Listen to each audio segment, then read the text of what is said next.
Data as recently from this past decade has indicated that over 140 million Americans have at one point been a designated driver. And that's what we're talking about tonight. Thank you for watching the videos. I really appreciate it. If you're new to the channel, welcome. We talk about a whole lot of nothing around here. And more importantly than that, what we're about to talk about is awfully important, and that is designated drivers. And so links in the description below to a couple of really fascinating articles.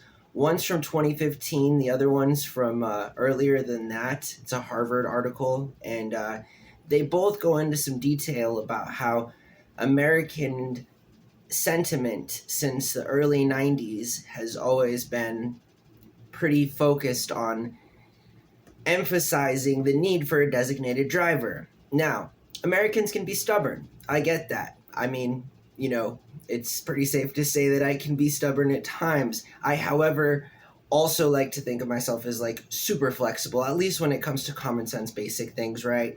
You feel me? Human rights, things like this, people's basic rights, stuff like that. So that being said, again, it's important to not underestimate the power of designated drivers. I myself do not choose not to like consume alcohol. You feel me? Like per se, I'm not like against it or whatever, but like I'm your designated driver. You know what I mean? I'm one of those 140 million Americans many times over who have decided to not drink on a particular evening so that my crew could go out and enjoy themselves, you know, within the parameters of, at the very least, being able to, you know, move from place to place in somewhat of a safe manner, like kind of a responsible guy. And I think that's what it comes down to, is responsibility. And so, you know, groups of people, especially young people out there, right, just getting to an age where you can drink and stuff, it's always important to have a designated driver. You know, even if you yourself are a casual consumer of alcohol, you know, like don't drink for one night. Do other stuff, like make sure your friends don't get in too much trouble. You feel me? I mean, I know we like can't control other people's actions, but when we're sober and we're in that role, you know, we can actually be a preventative resource to deter any sort of you know, unwanted and or unneeded social behavior collectively, you know.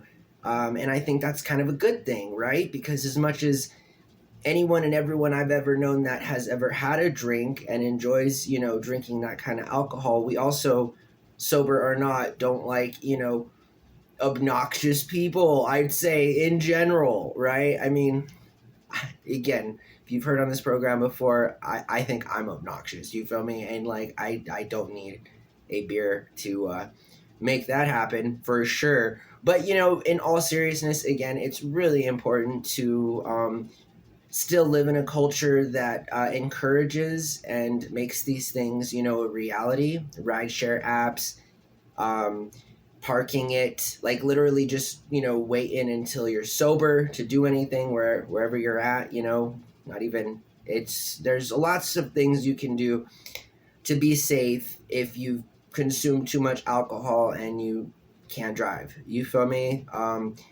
Public transport, there are any number of different ways that you can get around. I mean, even if you risk like public intoxication, seriously, you know, you feel me, as opposed to like killing another person and or like harming yourself, I think it's always important to weigh the options, especially if you live in a city that allows like for, you know, mass transportation through late periods of the night, right? And even that still requires, obviously, a lot of safety. You can't just be walking around, you know, drunk on public transport either in the middle of the morning and expect to be, you know, safe in that way. That the safest thing is to obviously make it to wherever, you know, you need to go to next. Obviously, for most of us, that's like a bed. You feel me? Or a couch or whatever, but still, nonetheless, some rest to get that, you know, out of your system. And so designated drivers, you know, they're so important.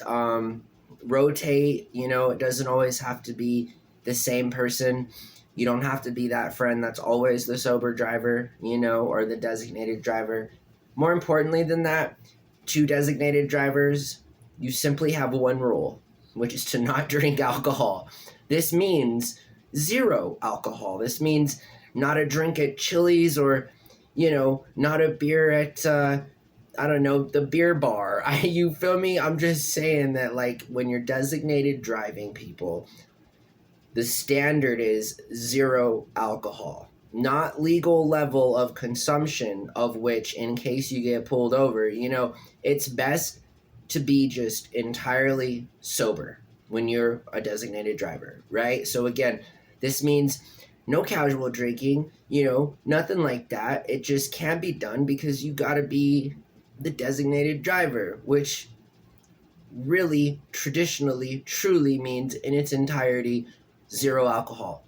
So you'll even see some things like that if you try to Google some of this information, like with designated drivers and the reported numbers of people who have consumed at least one drink within that role. But again, we got to step away from that, right? Like, being designated driver, regardless of how much fun it looks like your friends are having, or how much peer pressure they may in fact put on you in their, uncharacterized states of, being, right? It's still important to stand your ground, not just against the peer pressure, but also against your own individual desire to want to have a drink to loosen up while you're dealing with this. So instead of like thinking of it like that, like dealing with a whole bunch of your friends that may have had too many drinks, you're simply being the person to make sure that it doesn't get, again, like too wild. But I just think it's important to have a designated driver, and instead of like trying to finish the video with something like epic in terms of like a message that I'm trying to convey, there's the only epic thing I see here is my nose. I walked right into that joke, but no, seriously, that's what we got going on. It's so important to have a designated driver. It's Friday night, and I'm sure all around the socialized developed world, and even in other places, people are wanting to do their thing. So if that's the case, and you got to be in a vehicle at some point and you're hanging out with your friends, just do the responsible thing and the only right thing to do, which is to make sure that one of you guys, at the very bare minimum, is not drinking any alcohol.